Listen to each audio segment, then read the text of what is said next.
पण कीर्तिमान याचे प्रत्यक्ष उदाहरण आपल्याला कालच्या IPL सामन्यात पाहायला मिळाले। IPL 2025 मधील 47व्या सामन्यात स्पर्धेच्या इतिहासातील सर्वात युवा म्हणजे 14 वर्षीय वैभव सूर्यवंशीने इतिहास घडवला आहे। वैभवने सवाई मानसिंग स्टेडियम जयपूर येथे गुजरात टायटन्स विरुद्ध विजय धावांचा पाठलाग करताना ऐतिहासिक शतक केलं।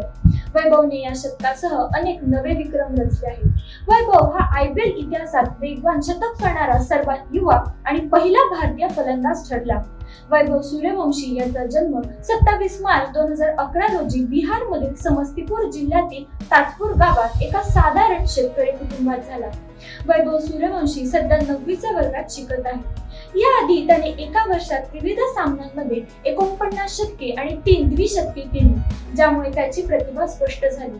IPL 2025 मध्ये वैभव याला राजस्थान रॉयल्सने 1.10 कोटी रुपये देऊन खरेदी केले, ज्यामुळे तो IPL करारातील सर्वात कमी वयाचा खेळाडू ठरला।